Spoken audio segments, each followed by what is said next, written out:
Welcome to the podcast. Hello, welcome. We're doing an old-timey podcast. That's right, it's 1920.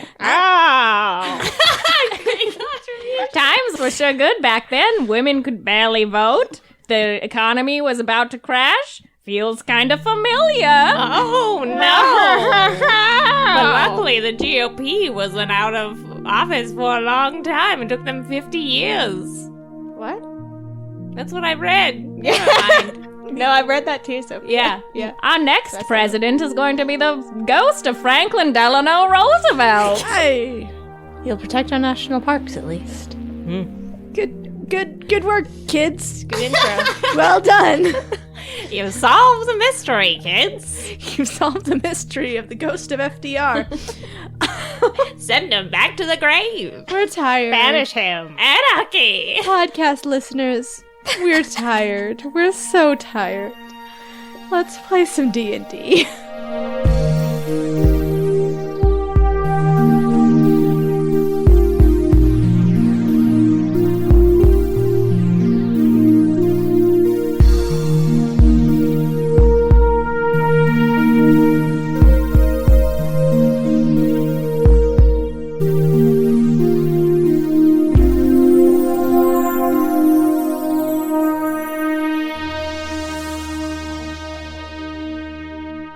Hi, I'm Kat, and I'm your DM. Hi, I'm Sophia, and I play Laika, a tiefling paladin. It's me, Noelle, and I play Fran. But that's only when I'm not at the speakeasy. And who's that strapping young boy over there? Hello, it's Caitlin. I'm sorry. I'm so loud, I can't control my volume of my voice. I'm weeping constantly from my eyes. I can't see very well. What else would you be weeping from? But many other orifices. Why? I play Corbin. He is a druid. He is a human. Beautiful. Oh my god. Oh, I really Okay. do have to wipe the tears from my So last time, you all fell out of the sky, and after being separated from Fran and Corbin, Laika ended up in the ocean with the goddess, made her way back to shore, summons Gingy as her soul-bound steed, spotted some survivors out at sea, and then came across the greater wolf Zaroon when she went to go rescue them. Corbin and Fran, you two fell into a sandstorm, survived the night fairly well, and then survived an encounter with a bulette. Less well. You both got knocked unconscious and were surrounded by a group of sand sled riding orcs. And that is where you guys are starting today. So, are you guys ready? Fran? Corbin? Well, yeah, I'm in heaven, and I'm looking down. We're both astral projecting. No, not quite. Actually, you're just passed out. But when you wake up, and you do wake up, you find yourselves buried up to your chin in warm, damp sand. And it smells horrible, but with these kind of floral notes. Quick assessment, how are you feeling? It's not great. Did you say we're up to our necks? Yes, and I feel like you're laying down and then you're covered in sand. Okay. I was not imagining it that way. No. No, Me neither. I had a feeling you weren't. No. But when you open your eyes, you see above you, you're in a domed tent. And Fran, you look over and you see there is a incredibly ancient old orc woman who is pouring a greenish liquid over the sand that Corbin is buried in.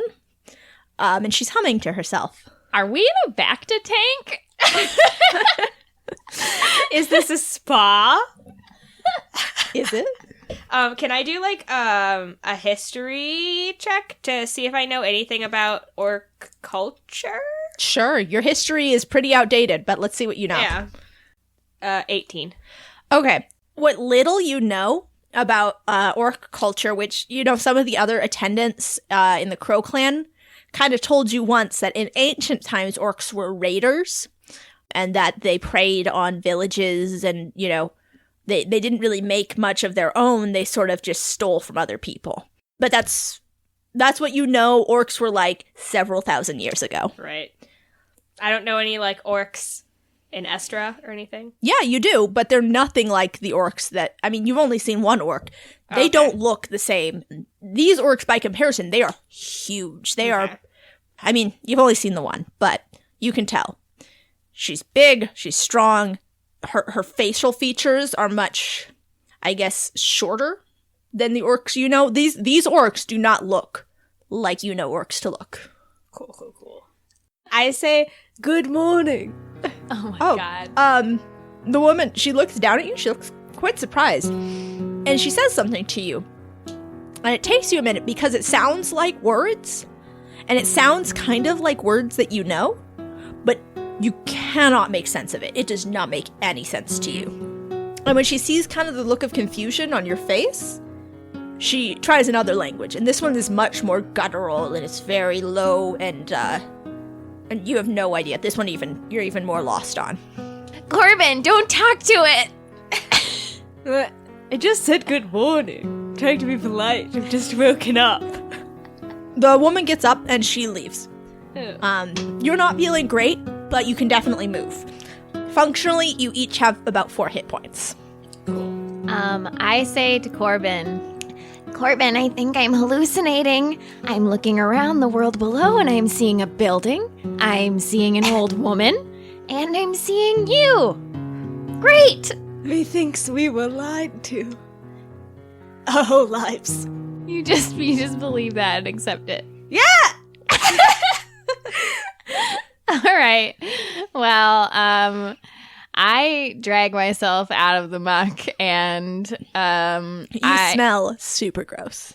I cast create or destroy water, and I create a whole bunch of water to pour down myself and give myself a new hairstyle. What's your hairstyle? It's a pixie cut. Okay. Nice. As you're doing this, as you're shaping your water hair, the old woman, she comes back in, and this time she's accompanied by a huge male orc. He's probably like 7.5 feet tall. And as soon as they see you, and it takes them a second to sort of comprehend what you're doing, they drop down on their knees, like put their heads to the sand. They are bowing to you, and they're whispering to each other. They're muttering. They look terrified all of a sudden. I sit up and I start to laugh. I do some karate poses, and I'm gonna roll an intimidation check because Fran is feeling cornered. Yeah, that's a 2. So they slowly get up and they're sort of looking at each other, and then the male orc he says something, but again, you don't understand him. Okay, So I say we do not come in peace. he does not look threatened by you at all. He has clearly decided you are not a threat. I point to my eyes. I point to him. He points back at you, then up, and he has this sort of questioning look on his face. I nod and I give him a big thumbs up. I'm scared because he pointed at me. Yeah. I'm looking around for an escape route. I also I'm getting out of the sand. I'm I'm out. Are we naked? Yeah, actually you are. Sweet. Um, I bear myself. Oh, Fran is gonna roll not to throw up. Hold on. Yeah, that's a 9. you tell me. Do you throw up? Gag. Okay. Yeah, fair. So Fran gags as Corbin bears himself. And then the old woman, she sort of giggles. And she bustles over to another part of the tent, and she pulls out of some chests these big loose tunics, which she hands to each of you. And she's trying to sort of help you into this tunic, Corbin. She's like holding it out to so you can put your hands Cool. through I the push sleeves. it away. and she just pushes it towards you again. Ugh, I take it. Please, Corbin, put it on. Oh, she's You're like, naked too. well, she handed Fran one too, but Yeah, I put it on right away. yeah, she I think is it seems like she assumes you don't know how to put on clothes, so she's trying to put it on for you. Well, I let that's her. accurate I from let the her, 'cause clothes I've seen Corbin wear. I don't know how to put on clothes. Okay, so you let this old woman put this tunic on you. Yeah. And then the male orc, he gestures for you guys to follow him. Is there only one exit? Yes. I can't crawl out under the Yeah, I mean, other flap. I guess, yeah, you could. You could crawl out underneath the flap. Yeah, I immediately, as soon as he gestures for me to follow him, I just book it the other I direction. grab Fran by her ankle No, and no, drag no. her back. All right, you two are going to just do I'll do dexterity saves for both of you. Okay, I got 12. Oh, 17. God damn. All right, Fran, you see one spot in the tent where there's a little bit of give, and you just dive for it, and you go through it like a rabbit through a gate. And Corbin, you try like to grab her as she goes past, but she's like water through your fingers. And yeah, Fran, as soon as you get outside, 1, you are barefoot. 2, the sand is very hot. Oh, God. But there's nowhere to go. It's all sand. It's all sand as far as you can see. Until you turn around and you look at the rest of the camp. Okay. And here's what you see. In the center of the camp is the body of the Boulette.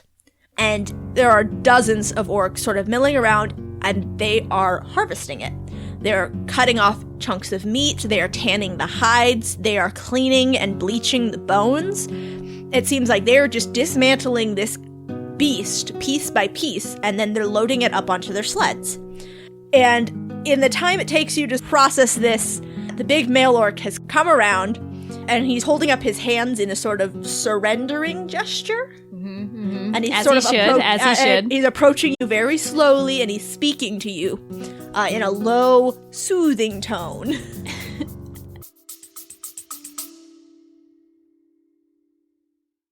Are you suffering from high-quality podcasts? You see, quality podcasts stimulate parts of your brain, leading to an irksome condition called thinking.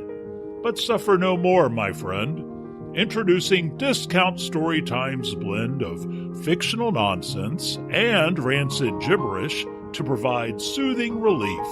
Try Discount Storytime today.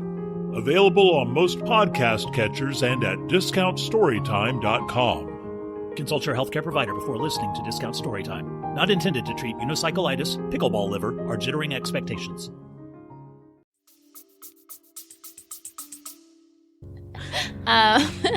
Like a skittish horse, I snort and I show the whites of my eyes. But I do calm down. Once he sees that you're not about to run away, he doesn't break his eye contact with you, but he calls for someone, and they come over and they have a pair of sandals, which he hands to you, and he gives you a lot of room. Like, he holds these out very far for you.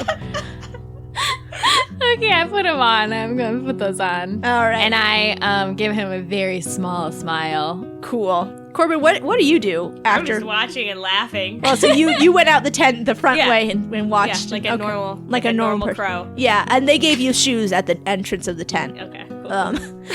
Yeah, so you guys, you look around at really the activity of these orcs, and they all seem really happy, very peaceful. You can see they're not outfitted for battle.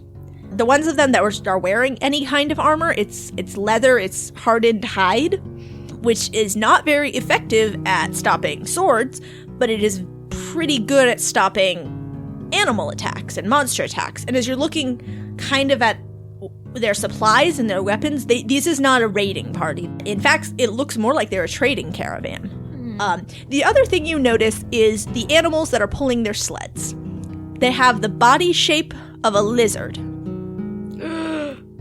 but the sort of general facial features and furriness of a borzoi.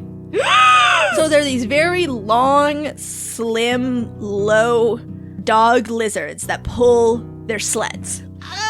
And there are several of these sort of curled up around, and they raise their heads to look at you and then look away, and they don't seem very interested in you. I want to go pet one. Okay. As you approach one and you, like, stick out your hand to pet it, it snaps at you. Oh, They're not- I sit down and I give it room. I wait for it to come to me. Fran has a moment of deja vu. As you guys are out of the tent now, you see that people are sort of stopping what they're doing to look at you. And they're whispering to each other and sort of bumping each other with their elbows. And they want to know what's up with these strangers. And people are pointing at your hair, Fran. They're like, what is going on with this? It is pretty beautiful, so I understand that. Yeah. And the big male orc, he walks away from you, and he goes over to one of the sleds where they are piling the bleached bones. And he picks up this huge jawbone, the lower jawbone of the boulette, which you guys are both intimately familiar with because it did bite you quite hard. And he brings it over to you, and he holds it out to you. And then he reaches into a pouch on his belt, and he pulls out 2 coins. And he points to the coins, and then he points to the bone. Oh, we can get money for that bone. All right. What did the coins look like? Did they look like anything that we know? You're not close enough to examine them, but Okay. from what you can see, they're silver. I move towards them, and I like ask for one. Oh, okay. You hold out a hand. He gives you one. Cool. So, I'm actually going to have you make a religion check. 12. Okay. You're not sure which god it belongs to, but there's the symbol of one of the old gods on these coins. Cool. And the orc, he just kind of like lets you keep that coin. Sweet. You don't offer it back? No. I offer it to you, though. Oh, I take it. See if you I want take to it. look at it. I look at it, and then I put it in my pocket. All right. Well, betrayed. Okay. And then I give a thumbs up to that orc. All right. He gives you a thumbs up back. And for the rest of everywhere he moves, I follow him. Okay. Very close. You have decided that he is your orc. Mm-hmm. He's the one. And I'm going to drag Corbin to also follow me and follow this guy. Well, I was going willingly. Yeah. I'm still into it. dragging Corbin. You're dragging him whether he likes it or not. And he does like it. I do like it. You guys stick with him. As you kind of watch his movements throughout the day, you get the sense that this is their leader. He's the chief orc. He seems to think it's kind of funny that you guys are just following him around. He's going around and he's checking in on the various tasks that are going on throughout the camp. And probably about 30, 40 minutes into this, the old orc woman comes back and she just starts like gently hitting him on the arm and just sort of like shooing him away. And like, it's pretty funny because she's just like weakly patting at him until he walks away from you guys. And then she starts doing the same thing to you guys, just sort of weakly patting at you and herding you back to the tent. And all this time she's speaking and it's in that guttural language. It seems that she's given up on whatever the other language she was trying to speak was. I reach out my hand towards my favorite orc as I'm led away. Yeah, he waves to you. I'm very scared. But you're led back to your tent, and the orc woman, she sits you down and she has different salves and different potions and poultices. And she begins applying them to you guys, each in turn. And after all of this is done, you have regained 3 hit points. God. Cool. But she seems very proud of that. I want to try to communicate with her. And I point at myself and I say, Corbin! And then I point at her and I look confused. So she points at herself and says, Dokella. Dokella. And she points at herself, Dokella. Corbin. And then she points to Fran. And she goes, Corbin? I point to myself and I say, Destroyer of worlds, so don't fuck with me!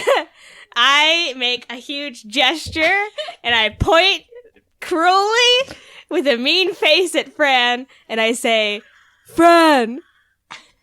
Just Fran. Okay, she seems... Fran. Mm-hmm. I nod. And she points upwards again, and she says a word that you don't understand. I point upwards and I say, Estra. I point upwards and I say, tent. Fran, you are not helping. Fran laughs a little bit. She points at you then and says, Corbin. Estra? Yeah. She points then at Fran. Fran. Estra. Yeah. I point to her and I say, Dokella, tent. Fran. I point at myself and I say, Druid. Does she recognize that word? She doesn't quite understand what you're trying to say. I turn into a crow. She down on her knees, head to the floor. She's bowing to you. Cool. Oh my god. All right. She says something, and she uses the word Estra again. Do they not have, like, magic? Yeah, it kind of seems like that. They might not have any magic. Seems weird. I, using minor illusion, I make a small representation of Estra, and I point to it and say, Estra. And she looks up and she looks at the island, and her eyes are wide. She gets up a little bit and she sort of waits to see what you guys are going to do as she gets up from kneeling. And she moves over to your illusion and she tries to touch it, and her hand goes right through. Very slowly she points, Estra. And she points at you, Estra. I nod, and then I change that into like a picture of Laika, and I say, Laika. And she frowns and she doesn't seem to understand.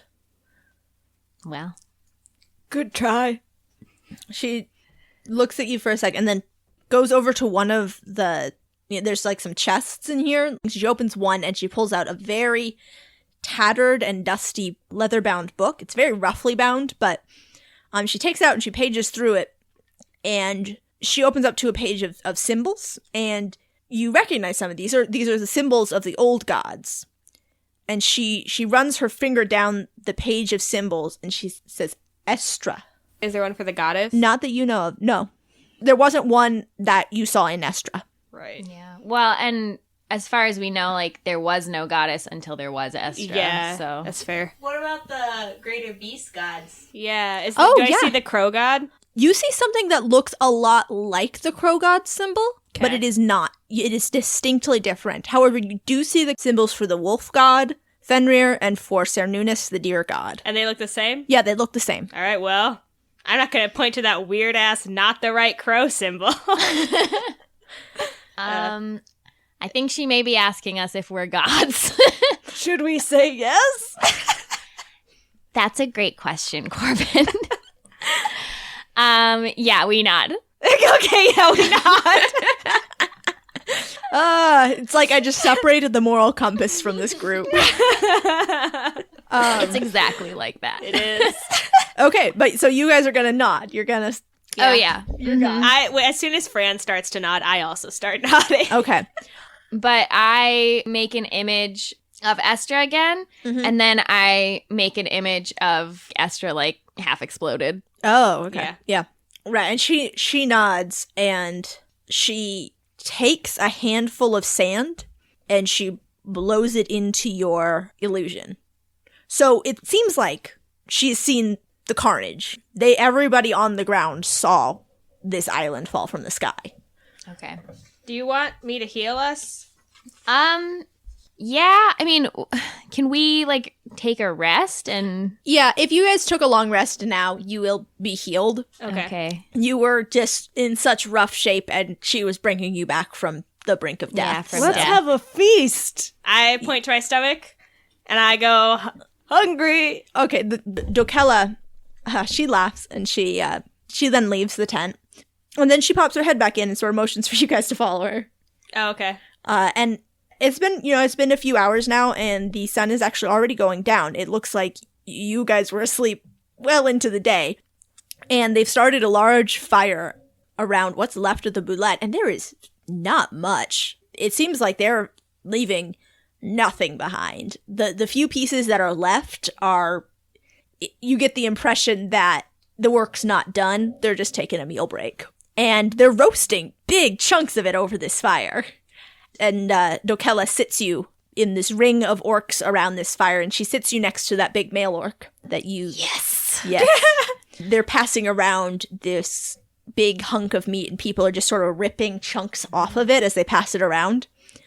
And Dokela points to each of you in turn, and she says, Corbin and Fran. And then she points to the male orc, and she says, Nodreg. Not Rick. So his name is not Rick. Not Rick. Not Rick. Not Rick. She shakes her If head. he's not Rick, who is he? I say, hi, not Rick, and I create a harmless shower of sparks.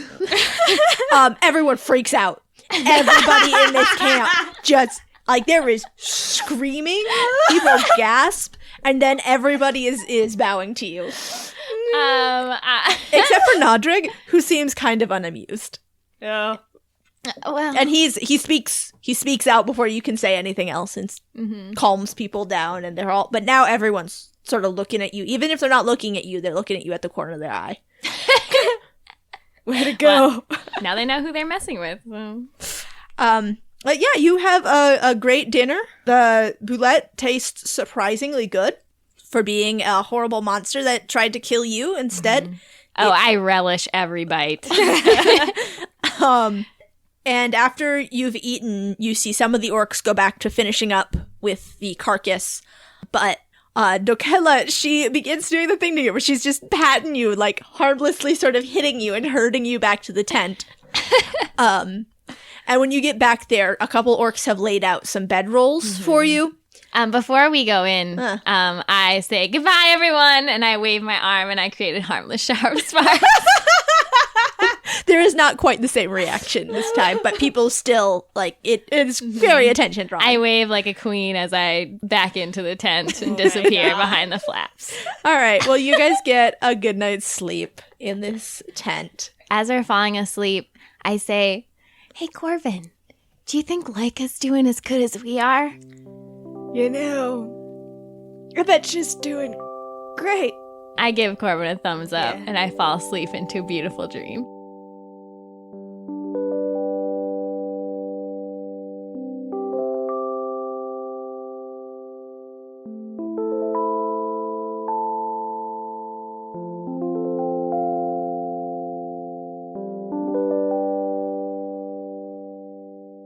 All right, so Laika, hearing the screams of people stranded out at sea, you swam out with Gingy.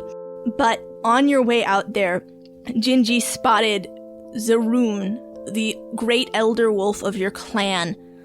And he's struggling in the ocean waves. He's barely able to keep his head above the water. I mean, like, he was an old wolf before all of this, and he's never had to swim like this. And as you look at him, he seems incredibly disoriented, like he's just thrashing in the water. You can swim to him and you can save him. But if you do this, he is not going to be able to make it to the survivors. And if you swim back to shore now, you will not have the energy to swim back out to the survivors. Is the island sinking or is it? No. All right, well then I'm going to save him. Okay. All right. So you swim over to Zaroon and you're able to, you and Gingy, it takes you a minute because he is thrashing around wildly and his mouth is foaming a little with the spit and the stress of it. His eyes are wide, but you're able to wrap your arms around him and get him to calm down even in these waves. Zaroon, it's okay. It's okay. I was in the deep and the black. I heard your call. I was gone, but I heard your call. What do you mean you were gone? He can't speak anymore. He's Okay. struggling to breathe. So you're able to get him back to shore. Okay. And it takes all of your strength and effort with you and Gingy to support him, but he makes it to the beach and crawls up onto the sand, panting. And it's getting dark now. I'm going to make us a shelter so at least we're warm and Okay. like out of the wind. Make another survival check for that. Oh, nice. So that's an 18. Okay, yeah. You're able to use your sword to hack down some smaller branches and make a little lean-to structure against the outcropping of rock, and then cover that with some palm leaves. I'm going to obviously bring the goddess over there too Yeah, and check on both the goddess and Zaroon. Zaroon's looking a little better. He's conscious, he's breathing, he's calmed down a lot. And he limps into the shelter and curls up next to Gingy, and Gingy licks his face a little bit and tucks in next to him. It's getting quite cold now as the sun has gone down, and there's nothing to hold heat on this beach. It is getting very chilly, so... So I check in with Gingy and I say, so here's what's going to happen. Since these two boners are passed out, you and I are going to have to stay awake in shifts. We both need to take rests and I don't know. Do you want to go first? Yeah, you get some sleep, Laika. I'll take the first watch. Thanks, bud. All right, so you go to sleep, and Gingy curls up sort of between you and Zaroon, and then you're able to put the goddess between all three of them, so, all four of you are able to stay warm with each other's body heat. And you get a little bit of sleep. You're lulled to sleep by the sounds of the ocean. And about halfway through the night, so just about when Gingy was about to get you up, you hear this enormous deep roar and this huge splash and then distant shrieks and screams. And then it's silent. Well, there goes those survivors. Yep. On the next morning, when as the sun is coming up, their bodies begin to wash to shore. Do I recognize any of them? No, it looks like a family. Oh, From what you God. can tell, Fucking damn like it, Kat. there's like a teenage girl You do me like this. I do you like this. So there's a teenage girl and a teenage boy and what looks like their mother from what you can tell. Can I tell what happened? You can't tell a huge amount, but some of them are missing limbs or pieces of them. It looks like whatever attacked them just took a couple bites and then left.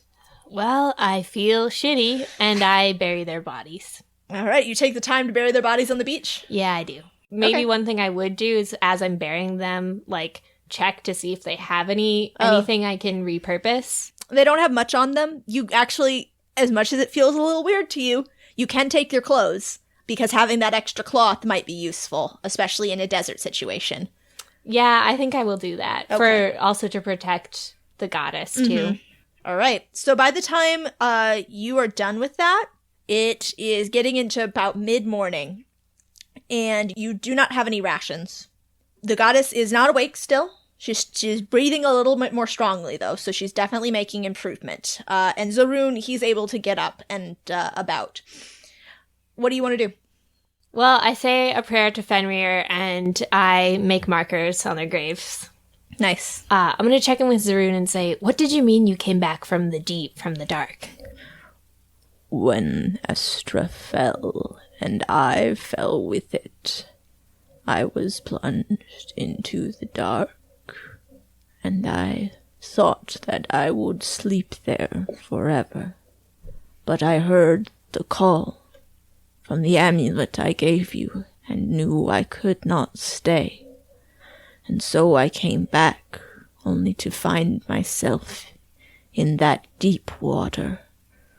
I found my way to the top, and then you found me. So you were dead? I believe so. What the fuck? Okay, I'm sorry. Okay.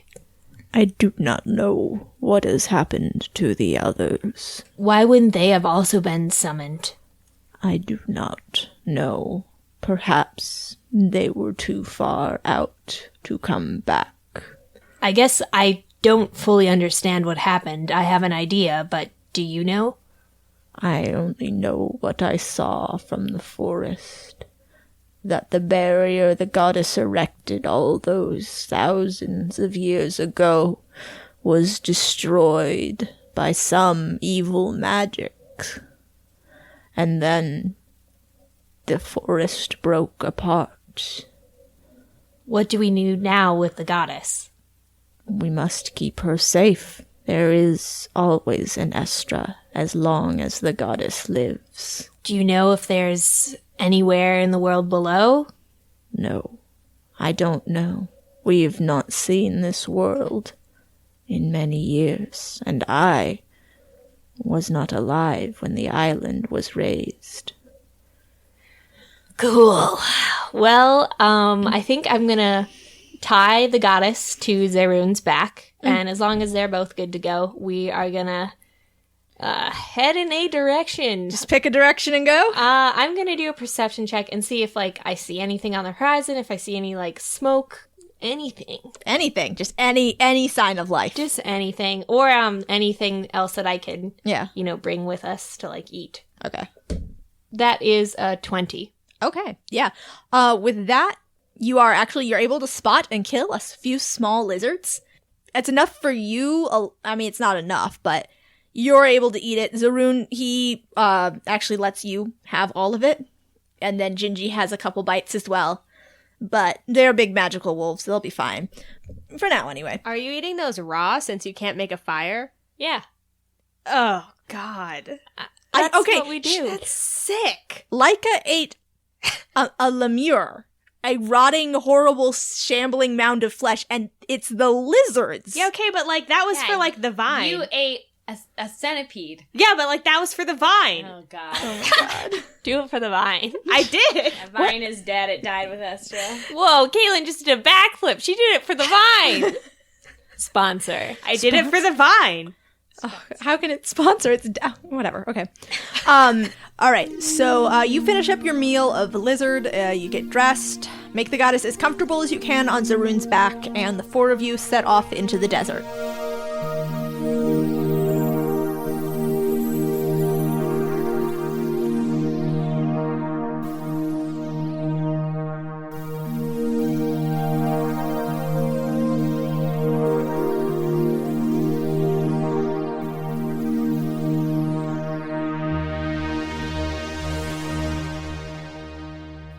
Hello, and welcome to episode 11.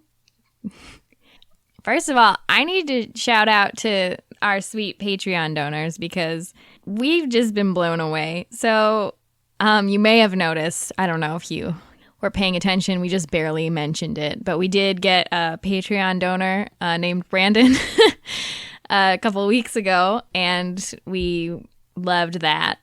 So actually, after Brandon donated, we got a whole bunch more Patreon donors, and I just want to give a shout out to them right now. Those thanks go out to Daniel, Leah, James, Katie, Stan, Alexandra, Hannah, Leanne, and Rudy. We are just floored, bowled over, amazed. If you want to donate to our Patreon, it is patreon.com/damesanddragons. We have quite a few rewards set up already, and we are very excited to be posting all that Patreon exclusive stuff. There will still be some extras that come out on the Facebook and the Tumblr, but the majority of that is probably going to move over to Patreon. However, we will never put our podcast in the position that you need to be subscribed to Patreon to understand the story or anything. So don't worry about that. Anything that's necessary for story understanding is going to be on this main RSS feed forever and always. Amen. Some of the things that are up on the Patreon right now are the full Legend of the Goddess from the last episode, outtakes from the last episode, and some exclusive outtakes from Arc 1 as well. Some maps of the world below that Kat has been kind enough to put up. And there's also tiers where you can have live streams with us, as well as getting some gifts. Some sweet gifts. So yeah, we had a live stream this past Sunday, which was not much of a live stream. It was just more of a Skype call. But we had Brandon, I don't know if you've heard of him, talk a little bit about why he decided to donate on Patreon. Well, I support a couple of different things on different Patreons, and I just believe in supporting the arts. It's something that I enjoy, and it's a very nominal amount of money for something that gives me a lot of joy. And I really appreciate good art, and I think that's what you guys do.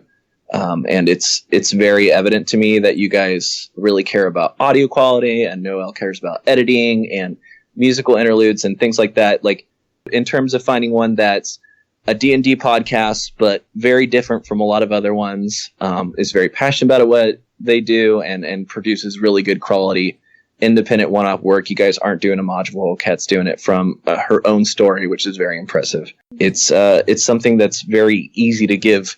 You know, if you're giving $1 a month and you get 2 hours of content for $1 or $5 a month, for me, that's money well spent. You know, it costs $18 to see a 2-hour movie that I might like. I'm giving $5 a month to something I very much enjoy, and y'all get to buy chicken nuggets. So thank you so much again, Brandon, for selling our Patreon better than any of us could have ever dreamed. That's incredible. I also want to put out a special thank you to Stan for donating $10 a month, which I cannot believe.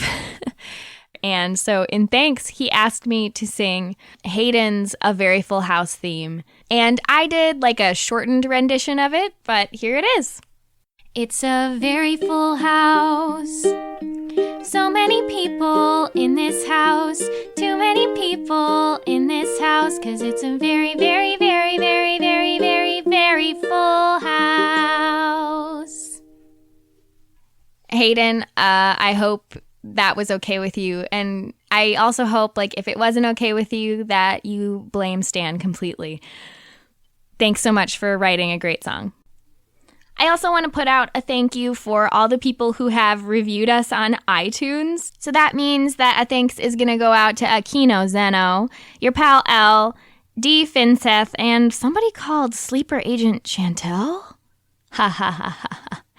I also wanted to give a quick shout out today to a podcast called Dames, Not Damsels.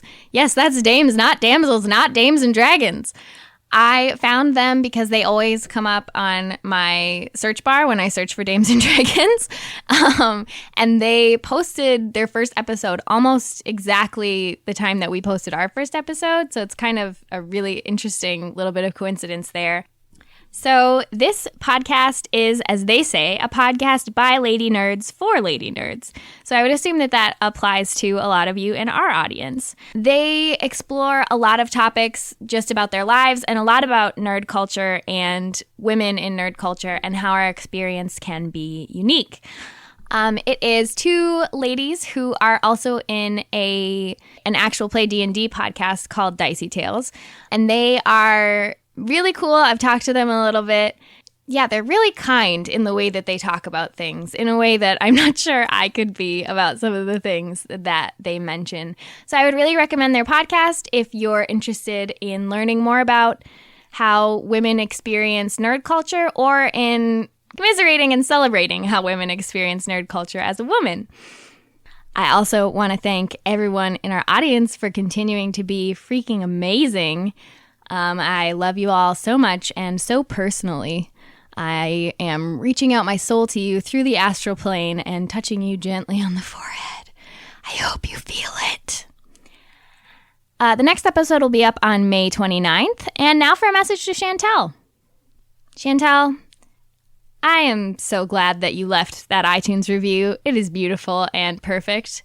I am, however, I don't know, I guess a little confused because you said that you black out during our episodes? I'm not sure why that would be. Sorry if you're waking up covered in blood, but, good luck out there.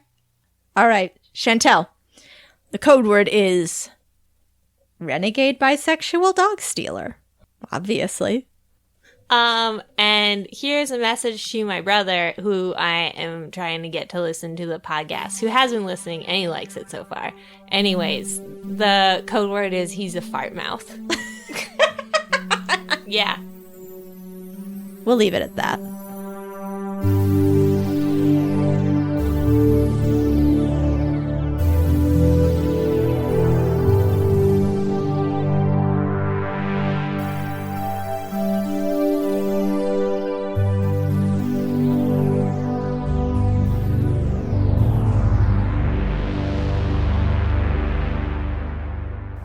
Fran and Corbin, the next day when you wake up and you exit the tent, you can see they're already loaded up. They've been up for hours. The carts are fully burdened with their Boulette spoils. And Nodreg, he comes over to you guys and he has 2 pairs of goggles, which he offers to you guys. Oh, yes. I immediately put the goggles on. They are not great fashion-wise, but super awesome, keeping sand out of your eyes wise. Yeah, I put mine on too. I put mine, though, on my head like an anime boy. They're not going on my eyes. Okay, well, he tries to put them on your eyes for you, he thinks you don't understand. Mm-hmm. I let him push them down, but then I push them back up, and I point to them, and I say, fashion! I put mine on my eyes, and I look at him, and I say, she knows how to wear them, she's just an idiot. So he gives up after a minute, sort of looks at you both like he's deciding something, And then he grabs you, Fran, just like under the arms, picks you up, puts you down on the edge of one of the carts. Whee! And then he picks you up, same thing, Corbin, just whoop, and then you're on the sled. And this sled is loaded with just crates and things. He did not do you the discourtesy of putting you on, a carcass sled. Oh, that's fair. Thank you. Yeah. They did take your jawbone and they put it with the rest of the bones, but they tied a little string around it, so it's yours. Oh, cute. Yeah. And so not too much longer than that, you guys are off. I guess they've just sort of adopted you, is what it seems like. When the carts start moving, I pull down my goggles. It's a good thing you do, because when they start moving, they start going fast. And they're kicking up lots of sand, so you're really glad to have those goggles on. But you can still see out over these dunes, and you watch them go by, and it's all just this rolling dune after dune. It looks like it just goes on forever. And then have perception checks. 15. I got 18. Okay. Fran, you spot it. It looks like up ahead, there's a crater. And sticking out of that crater, there's a piece of a tower. And it takes you a minute, but you do recognize it after a second. And you recognize the sort of distinctive ladle shape of the top of the tower, but it's laying on its side. A library. It's the top of the library. Okay. I make a minor illusion of an arrow pointing at the library in front of my driver. Okay, so the driver, he is very surprised. He is very kind of upset by this, but it's enough that it scares the lizard dogs. And they come to a crashing halt, which makes the whole caravan sort of divert around them and stop. The whole caravan does come to a stop, but it is not an elegant affair. Way to go. What am I supposed to do? It's the library. So as you are able to look at the library now that you're stopped, this is definitely just the top of the tower, maybe the top 3 or 4 floors. And the bottom of it is sealed. So where it broke off is sealed shut. And as you look closer, it looks like it was stone-shaped, closed. But one of the windows is broken and you can get inside. Oh, okay, so we gotta go in there. You don't have to. You don't have to do anything. Yeah, we do. I want to go in. There's books in there and maybe people. Yeah. What do the orcs do when we go to run inside there? They don't follow you, but they're all hanging back. They're waiting though. But they are waiting for you. Okay. Okay. I again say, "Wait for us!" and I throw my arm out and I do the harmless shout of sparks. Okay, so you go in and it's very dark inside. The few windows that remain, they are shedding a little bit of light, but the tower's turned on its side. The wisps that used to follow the librarians around, you can see them just sort of flickering in and out, but they're wandering aimlessly because there are no librarians left to serve. The books and the scrolls, they're scattered everywhere. Bookshelves are overturned. There are pieces of the floor that have just come loose and tumbled to other parts. There's sand that's begun to pour in through the windows. What do you want to do? So I guess we should do perception roll to see if there's anyone in here. Or should we call out? I'm afraid of calling out because I feel like... Corbin yells. Oh my god. What do you yell? Burger Jugger! Oh my god. Your cry echoes. And it echoes for a while, but there's no response. I want to do a perception check to see if there's any, books that could be useful. Yeah, or valuable. I mean, I'm sure there are. Or valuable. Probably any of this is pretty valuable because it came from Estra. the gods. Yeah, it did. Just like we did. Yeah. So do you perception? Yeah. Oh, that's good. Yeah, I got a 19 plus something, so. Yeah. It looks like in the last few floors of the library, there was a section on social history of etiquette, history of fashion, history of kind of pop culture in Estra. There's a art section with lots of books of illustrations, of rubbings, of carvings and things like that. There is a section on languages, and there is a section on magic. Okay, so I think we should look through the magic section. I mean, Yeah. because at least for me, like, I may be able to find some spells. Or Yeah, you actually, that's a good point because you have lost access as a wizard. Your Yeah. spells come from learning spells. Exactly. I need to study. Yeah. And as you're looking through and you're picking through the books and kind of trying to sort out what might be useful, what might be valuable, you hear very faintly the sound of someone trying to form words, but it doesn't seem like they're able to. And as you look further and you follow that sound, you find pinned under a bookcase is Luelle. And she's barely breathing. All right, I help her out. What do you just help her? I just help her. Do it, Cat. You just do it. You just help No, her. I call Fran over and Oh. we try to lift the bookcase, I guess. Yeah, make a strength check. I tell her to do it. Okay, I'll also make a strength check. I have -1 strength, just to remind you, Corbin. 14. I rolled an 8. Oh, you guys are not able to. This is a big, heavy Okay. shelf, and you're just not able to get it off All of right, her. let me see if I have anything that would help here. So as you're kind of debating what you should do, she grabs your hand, Corbin. Is she alive? Still? Sure, buddy. The goddess survived? Yeah, probably. Probably. I tried. When it was all falling, I tried. I tried to save the books. The tower came off and I sealed the bottom so that we could save the books. You did really well saving the books, Luelle. Yeah, you did it. I don't know who will read them. Corbin, can you use a healing spell? I was just going to say, can I cast a healing spell on her? Yeah, actually, as you begin to cast the healing spell, she takes your hand again and she shakes her head. I'm not coming back. What? There's nothing left. Hey, no, that's not entirely true. We found some very nice people. Yeah. There's nothing left. There's No. yeah. It's all There is- so cold. No. Okay, just cast the Okay, healing cast spell. the healing spell. Before you're able to, it's too late. Damn it. She's gone. Damn it. I yell in frustration. So Can we drag her out? yeah, can we like try pull her out Yeah. and like Yeah, now that you're not worrying about crushing her further, you are able to pull her corpse from the rubble.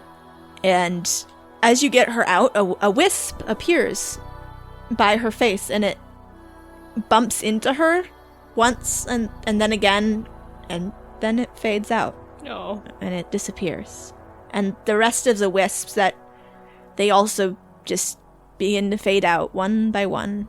And the library gets a little darker each time one disappears. It seems like Luelle was the last thing keeping them here on this plane, and without her there, they're leaving. They're departing to the elemental plane they were summoned from.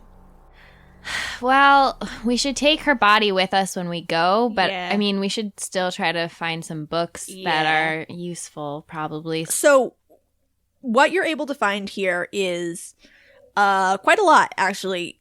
The issue that you have is that you're not really able to find the right spell books for your level. Everything that you're finding, you're looking at kind of going like, maybe I could figure this out. It seems like whatever section that may have had stuff of your caliber is gone, but you are able to find lots of stuff on advanced spellcasting, advanced summoning, and it's stuff that absolutely could be useful for you, but it'll take you some studying to figure out. Okay, well, that sounds good. I would like to take some of that stuff. Absolutely. So as you guys are picking around, trying to figure out what's going to be useful to take, behind you, you hear the sound of crunching glass, and as you turn, you see one of the orcs has come in. And it's a young woman, and she has white hair that's tied up in a top knot on top of her head. And as she's looking around, you see she's crying. And as she's crying, she doesn't say anything, but she begins to bend down and she just starts picking up books, and she starts piling them into her arms, and she just keeps picking up books. And then when her arms are full, she walks out, And then she comes back and she's got a couple more people with her and they all just start picking up books. Fran, I think some messed up stuff's going on in this place. What? Like it fell from the sky and everyone inside it died? No, I mean like they covet books. Corbin, you don't covet books? Well, no, but like, look, all I'm saying is this seems like the kind of society where maybe reading doesn't happen here. Like, Why? 'cause they covet books. You know, read the social cues. Honestly, Corbin, can you like stop and think about what you're saying for 1 second? Yeah. That the society that doesn't read covets books? Or, like, maybe books are destroyed. Like, maybe this is Fahrenheit 451, the aftermath. I don't know, Fran. Well, that lady seemed like she was crying in sympathy. That was my interpretation. Okay, well, whatever. I thought she was crying about the books. All right. So I will carry the books. Do it, carrying them. Corbin, I have all these books in my hands, so I noticed there's a dead body that needs to be carried. I turn into a big stag, and I do like a stupid little dance to taunt Fran. and then I like scoop up Luelle in my horns. Well, How about I help you with that? Yeah, get her But, on me. As you're doing that dance, Fran fights tears. Oh no, because it looks like they. That was insensitive. I apologize. Fran throws the books on the ground and then comes to help you put that lady on your back so you can carry her out. So as you guys exit the library, you see that the couple of orcs that were taking books has now multiplied, and you can see that they've sort of redistributed one of the sleds, and they've begun packing as many books as they can onto that sled. And the white-haired orc woman who was the one you saw crying, she approaches you, Fran, and she holds out her hands like for your books and then points to the sled, and then sort of holds out her hands again. Yeah, I give them to her. And then I just say, thanks. All right, she does not understand you, but she reaches out and she grabs you by the back of your head and puts her forehead against yours for... Oh, I'm real scared. It's kind of an aggressive move, but she just sort of gently puts her forehead against yours and then moves away, and she walks away with her books. Okay, I'm gonna roll to fall in love. Yeah, Fran doesn't act any different. That's Okay. So, does anybody like notice that we have a dead body? Or that like there's a deer walking around. Oh, they are mystified. Cool. They're looking at you in awe. Like, besides that one white-haired orc who seems to be mostly preoccupied with these books, everyone's staring at you, and they part for you as you walk through with this body. Cool. And Nodrag, he comes forward, and he takes the body off of your back. And he takes the body, he has her in one arm because he is massively strong. Think Dwayne "The Rock" Johnson in physique type. Oh, yeah. But he takes you by the back of your deer head, and he does the same thing. He puts his forehead to yours, and then he takes the body back with him to his sled. You know that noise that the hearts make in Dragon Age Inquisition when you like go fast on them and they like scream? Oh my god, yeah. I make that noise. God.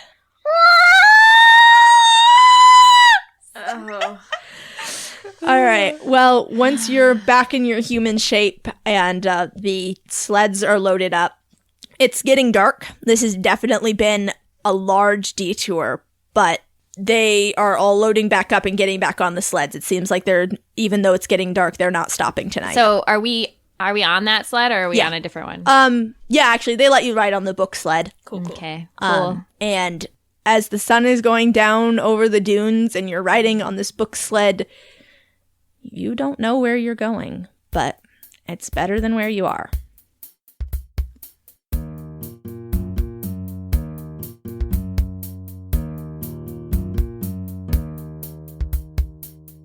Laika, as you and your party trek out across the desert, it's It's hard. You are in a big metal suit, and that sun is getting very hot very fast.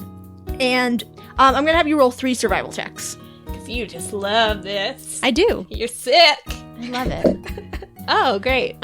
So the first one is 22. The second one is a 22. What? The third one is a 22. No! I swear to God, you I guys. saw them, though. It's 3 18s. Yeah, Oh it my was weird. god. That is insane. Okay. Well, awesome. You surprisingly do really well.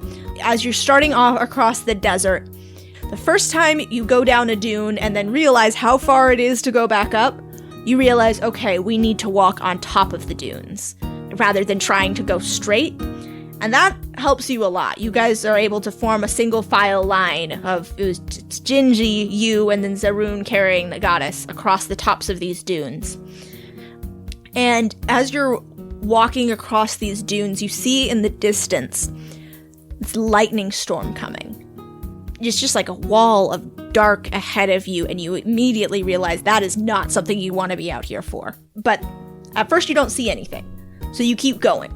And then you see there's kind of a weird dip in the desert, and you as you walk towards that, you see it's a piece of rubble, a piece of Estra that's fallen. It looks like just a chunk of a building, and so you're able to take shelter well before the storm hits. And once you're inside, you can see the room is tilted on its side, so the wall is the ceiling, the floor is sand. There's some pieces of furniture, some stray tables and chairs. It looks like this was somebody's dining room, maybe, or their living room. Yeah, what do you want to do? Is there food or water here? Make a, what would that be, investigation? Yeah. Investigation check. Haha, that is a 3. No, you don't find anything. Well, shit. But you do think to find some of the cloth from some chairs and use it to cover the windows so that the sandstorm doesn't get in. And just as you think to do that, the first gust of wind hits the building. So you 4 are able to hunker down in the last remains of this building and wait out this sandstorm. You are stuck in this building throughout the whole evening. And again, it gets really cold at night. And with your super expert survival checks, you are able to find enough materials to get a fire started. Enough little straps of cloth and thread that you're able to just get enough of the spark going. It's not much, but it keeps you guys warm when the desert gets really just bitterly cold through the night. But the next morning, you are starving and you are getting weak and you are going to take -1 constitution damage. And until you get food, every single day that you wake up hungry, you will take another constitution damage. I bet there was food in that building I didn't find. You think? Yeah, cat giggled, so that's a yes. Yeah. I'm going to have you make another 3 survival checks. Okay. That is a 24. That one's a 7. Okay. And that one is a 11. Okay. So your second day, you start out strong. You're feeling good. You're feeling like you've got this. You have never been in a desert. You have never seen a desert, but you know what is up with deserts. And you think that for a good chunk of the morning, right up until Gingy falls into a sand pit, and you have to quickly grab her and keep her from sinking into the sands. And from then on, you realize this is not a walk in the park. It is a trek through an unforgiving desert. And somehow it is even hotter than it was the day before, and things start to go down pretty quickly. Zaroon is panting. You have no water. You still haven't found any. When you check on the goddess, she's looking very ashen. Her breathing has shallowed. Her lips are chapped and cracked.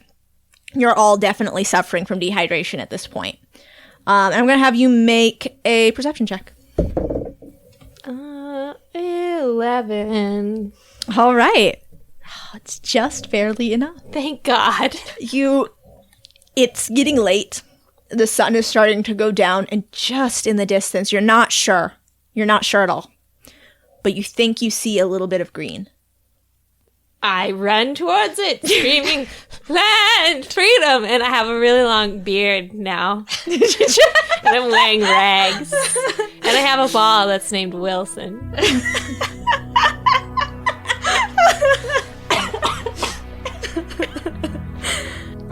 So you run towards it. It is what you thought it was. It's an oasis. It's just starting to get dark, but you do have enough time to collect a little bit of kindling and get a fire going. You stay up for the first watch. It's uneventful. You go to sleep.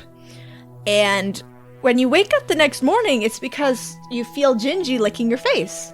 And you realize it's not quite morning. It's sort of this, just before dawn, this odd sort of half-light. And it's not Gingy licking your face. It's this creature, and you've never seen one before. It has this long face and these big eyes on either side of its head, and then these two big humps on its back. It's a camel! And as you look up at this creature, and it looks down at you, it says, "What are you?"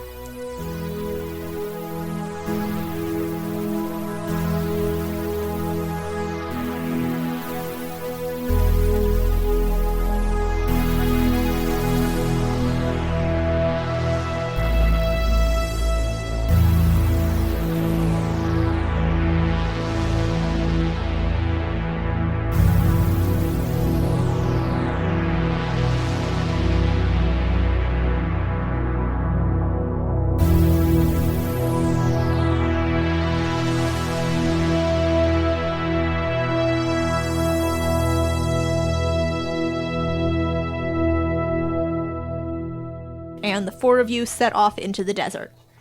Jam on toast, Bowie. Why are you saying that? That's my catchphrase.